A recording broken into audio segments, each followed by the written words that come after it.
Sa Senado, nagkaroon ng kaguluhan dahil sa pag-alis ni Senate President Senator Mig Zubiri. Isa itong malaking kontrobersiya sa mundo ng politika dahil sa pag-amin ng ilang impormasyon na hindi raw ito nag-resign ng kusa, kundi ito ay tinanggal ng mga opisyal na sina Lizas Mags at PBBM dahil sa kanyang pagkontra sa isinusulong na Charter Change Bill. May mga usap-usapan rin na si Senator Jinggoy Estrada ang posibleng papalit sa kanyang pwesto na tinawag naman ng ilang netizens na bagong tuta ni PBBM. Ang pangyayaring ito ay nagdulot ng malawakang diskusyon sa social media at sa mga publiko. Maraming nagpayag ng kanilang opinyon hinggil sa sitwasyon, karamihan ay nagpapahayag ng kanilang pagkadismaya at pagkabahala sa mga nagaganap sa Senado. Ito rin ay nagdulot ng dagdag na tensyon sa politikal na klima ng bansa na nagpapakita ng patuloy ng mga hidwaan at alitan sa loob ng gobyerno. Habang patuloy ang paglilitis sa isyu, mahalaga ang pagpatuloy na pagmamatsyag ng mga mamayan sa mga hakbang na isinasagawa ng mga pinuno ng bansa. Ang pangyayaring ito ay nagpapakita ng kahalagahan ng pagiging mapanuri at mapanagot sa mga kilos at desisyon ng mga pinuno ng gobyerno upang tiyakin ang integridad at kabutihan ng demokratikong proseso sa bansa. Well, ito nga ang balitang ating pagkakatutukan. Ngunit bago ang lahat, siguraduhin mag-subscribe at i-hit ang notification bell para sa patuloy na pagtutok sa mga sulyap ng bagong balita sa tunay na boses ng masa.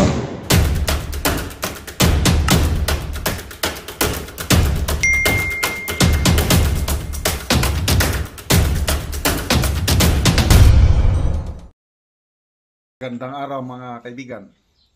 Pag-usapan natin ngayon yung labanan sa Senado na kung saan napabalita na ikudita nila o tatanggalin nila si Senator Zubiri. At ang unang balita, yung pasabog ni Madam Marlica ay si Senator Jinggoy Estrada. Ito, binalita rin yung bolang kristal ni Atty. Roque na talagang papalitan nila si Senator Zubiri as Senate President. Si Senator Amy, kinonfirm din niya na meron ngang mga ugong-ugong nga papalitan, kaya lang, according to Senator Amy, ang mga kongresista ang sources ng rumors na papalitan si Zubiri. And then nagsalita itong Congressman Suarez. Challenge niya si Senator Zubiri to produce results. What is that result? Yun na, yung i-deliver, yung pagpabor ng Senado, itong mga pagpasa sa economic provisions. Kasi yun ang labanan eh. Sa lower house, yung mga economic provisions sa Constitution na babaguhin, parang okay na, depende na lang sa Senado. So ito yung aking naintindihan, ano? Lumalabas na parang mahirapan makapasa sa Senado yung resolution ba yun, o yung pag-approve sa mga babaguhing economic provisions. According to Maharlika, parang nadismaya daw ang Malacanang dahil parang hindi kaya ni Zubiri ang mga senador na ipasa. They do not have the exact numbers. Kailangan ng 18 votes ng mga senador para pumasa yung mga amendments sa economic provisions ba yun. So, dahil lumalabas na mahina ang leadership ni Senator Zubiri, yun, nagplano na ang mga powers na nakaupo ngayon na papalitan si Zubiri, papalitan ng iba. Yung sinasabing ipalit, Senator Jinggoy, sabi niya, ayaw niya. Sino pa? Ligarda, ayaw din niya. So walang may gusto na maging Senate President. At ito, marunong din si Senate President Zubiri. Nung nalaman niya yung plano ng nagsusulong ng charter change, yung PI, o everything na yan. Nalaman niya yung plano, papalitan siya. Siya mismo ang gumalaw, nagpapirma ng manifesto of support ba yun? Oh, pirma. Unang balita, 14 senators pumirma. Tapos, kahapon, nag-press conference si Senator Subiri, naging 17. Yung original 14, nadagdagan ng 3. Senator Revilla, Senator Padilla, and Jinggoy. O yun, yung sinasabi na ipapalit kay Senate President Subiri, pumirma na sa Manifesto of Support. Wala. So, anong ibig sabihin nito? Wala. Talunan ang Kamara. Talunan ang Malacanang na gustong palitan si Subiri. Laylay, balikat. So, sino ang nagwagi? Si Subiri ang nagwagi. Di ba may kantang ganyan? Ako ang nagwagi. Subiri ang nagwagi. Anong ibig sabihin nito? Wala na. Mahina ang influence ng Malacanang sa mga senador. At ako, bumibilib ako dito sa Senado. Kasi dito sa Kamara, sa Congress, wala na. Parang sunod-sunuran na lang sa kagustuhan ng mga powers in Malacanang. At of course, sa kanilang speaker, sunod-sunuran na lang. Kaya lang, dito natin makikita ang independence ng Senado. So, balik tayo, Senate leadership. Klaro ngayon na hindi mapapalitan si Senator Subiri. Dahil yung pumirma, 17 senators, they expressed their support to the leadership of Senator Subiri. So ako, personally, ang isang nagustuhan ko kay Subiri is yung ano siya, palakaibigan, yung marami na akong nababasang article tungkol sa kanyang leadership. Magaling. Ano siya, statesman. Hindi katulad dito sa lower house na parang brusko-brusko. Si Subiri is kaya tingnan mo, ilan lang, 5 senador lang ang hindi pumirma sa manifesto. Wala na, talagang majority na yun. So, ito, malaking dagok sa administrasyon ni PBBM, lalo na yung plano nila na, alam nyo na, yung plano nila sa konstitusyon. Kasi, ito, according to Senator Villar, yung sinusulong ngayon na joint resolution o resolution of both houses, 6 or 7 ba yan? Economic provisions ang babaguhin. Kailang maraming nagdududang mga senador na later on, pati political amendments o political provisions isisingit nila. Kung anong nangyari noong panahon President Marcos Sr., parang ginagaya ni PBBM. Sabi okay naman yung kasabihan na like father, like son. Kasi, di ba tayong mga 31 million na bumoto kay BBM noon, naniwala tayo like father, like son. Yung overall leadership ni Marcos Sr., yung kanyang ginawa sa Pilipinas, igagawin din niya. Kaya lang hindi. Malayo siya sa kanyang amahan. Kaya lang ito ngayon, parang gusto niyang magtagal din siya sa pwesto. Yun ang lumalabas eh. Kasi hindi sila makontento yung 6 years, manungkulan hanggang 2028 na lang. Kaya yun ang kinagagalit ni PRRD. Kaya nagkakaroon ng mga maisog, hakbang ng maisog ngayon. Kasi hindi pwede nga extend yung termino nila. Kasi Ito na nga, yung People's Initiative, yun na yung paglapastangan sa konstitusyon. Yung People's Initiative pala, may nakausap akong lawyer kahapon. Sabi niya, para ma-amend ang konstitusyon using People's Initiative, dapat may enabling law. Wala pang enabling law. Kasi malabo yung People's Initiative.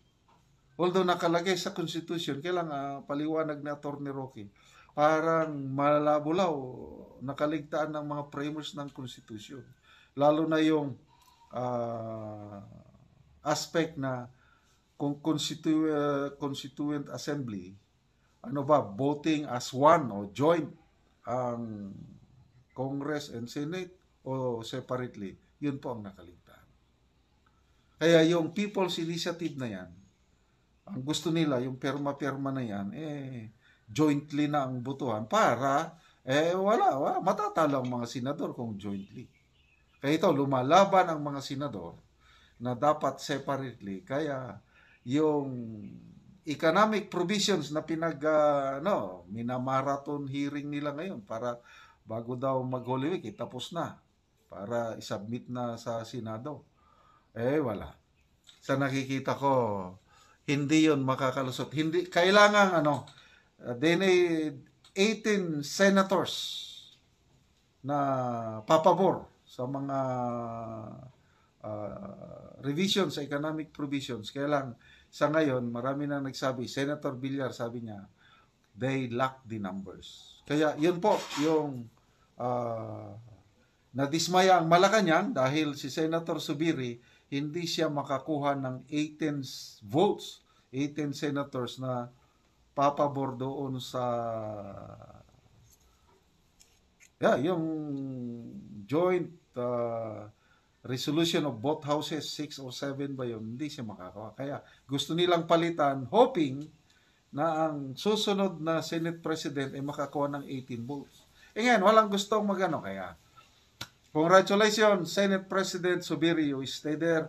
Believe ako dito kay Senator Zubiri, may statement siya na kung isisingit nila mga political amendments, yung extension ng mga termino ng mga officials, magre-resign siya as Senate President. Doon ako believe. Kaya nakafocus lang si Senator Zubiri yung amendments, tanggalin yung mga economic provisions, basta yung mayroong katagang as provided by law. Importante yun. Dapat may enabling law. Kaya, maasahan talaga ako, bumibilib na ako dito kay Senator Zubiri para sa bayan lang. Hindi siya nagpapadikta kung kanino man. Mabuhay kayo, Senator Zubiri. Sorry na lang, yung taga Malacanang, sorry na lang, Speaker Romualdez, dahil hindi nyo kayang palitan si Senator Zubiri. Siya talaga ang nagwagi. Sa lahat po, sa libo-libong mga miyembro ng Kingdom of Jesus Christ, kay Pastor Quiboloy at sa lahat na mga Pilipino na naririnig po ako ngayon, maraming salamat at mabuhay dahil marami na po akong kasama na nagsasalita laban sa mapang-aping gobyernong Marcos at Araneta.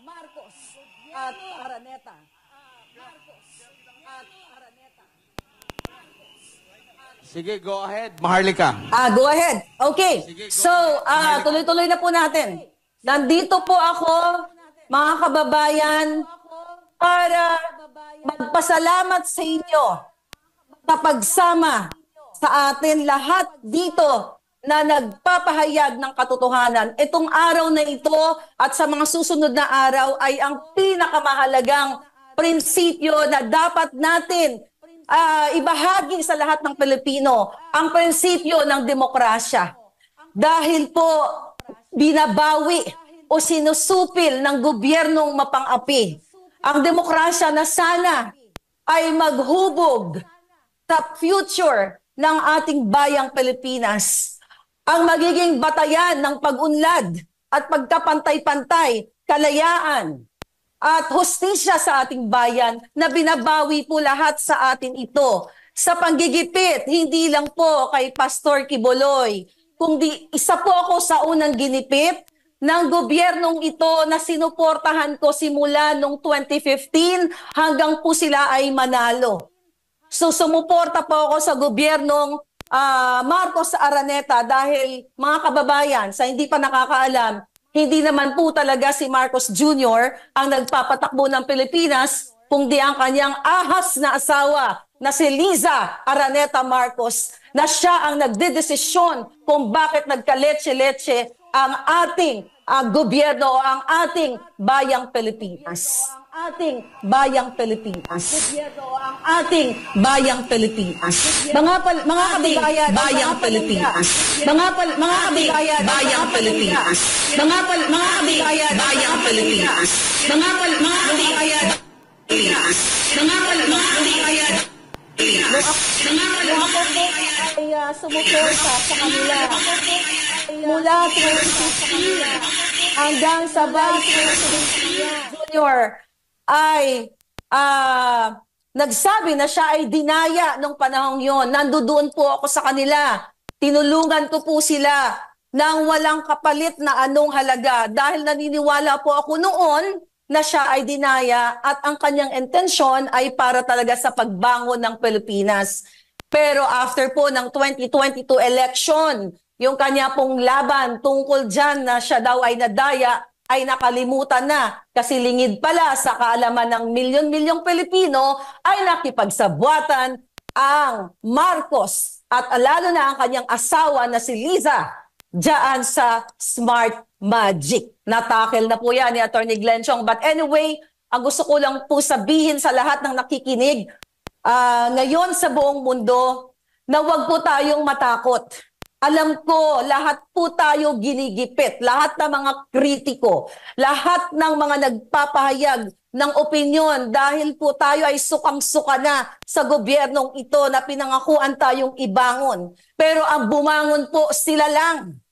Napanood yun naman siguro ang pagbati ng First Lady Ahas sa General Manager ng PCSO na si Mel Robles. Binati po yan noong January 20, nung kanyang kaarawan. Ang sinabi po ng First Lady dyan na milyon-milyon viewers na po. Ngayon yan, ang sinabi ng First Lady sa General Manager niyang operator ng black propaganda na si Mel Robles, sama-sama tayong babangon muli para maging milyonaryo. So doon po nakita ninyo na hindi natin sila kasama para sa pagbangon ng Pilipinas, kundi sila ay sama-sama para sa pagbangon o pagpayaman nila. At hindi lang po yan. Sa mga nakakapanood po ng aking vlog everyday, ang gobyernong ito ay kasabwat ng mga masasamang elemento katulad na lamang po ng smuggling. Paulit-ulit ko pong sinasabi sa taong bayan at dito ngayon sa harap ninyo sa libo-libo at milyong taong nakikinig all over the world na si Liza Marcos at si Bongbong Marcos ay kasabwat ng smuggler na si Michael Ma. Bakit ko po sinasabi yan mga kababayan? Dahil mismo ang taong yan ay pinangalanan sa Congress at pinatawag yan para dinggin dahil nasasangkot sa milyon o billion smuggling, pero hindi po yan ginigisa sa Kongreso o sa Senado. Sa halip, mga kababayan, siya ay itinalaga pang special envoy to China, lingid sa kaalaman ng lahat ng Pilipino. So akalain nyo mga kababayan na may presidente kayo, may first lady kayo, nakasabwat ang mga smugglers? At hindi lang po yan, even ang isang taong involved, nasa dyaryo po lahat yan, ang mga sinasabi ko, na si Mark Anthony Sayarot na hinuli ng PIDEA at ng PNP noong November or December noong 2022 dahil siya ay nagmanufacture ng pulburon, mga kababayan, dahil kaibigan ng Marcos at ng Araneta, siya po ay malayang nag-e-enjoy, naglalabas-pasok pa sa bansa at kasama pa nila sa kanilang state visit. Yun po ay nahulihan ng pulburon na nagmamanufacture dyan sa Ayala, Alabang. Pero sa halip na ikulong at pahiyain dyan sa Senado katulad ng ginagawa kay Pastor Quiboloy. Binigyan pa po ng proteksyon ng buwaka ng inang gobyernong ito na Marcos Jr. Another issue po na pinakamahalaga, yung Indian Filipino na si Amit Chandiramani nahulihan ng mga malalaking kalibreng baril. Yun po ay non-bailable case din.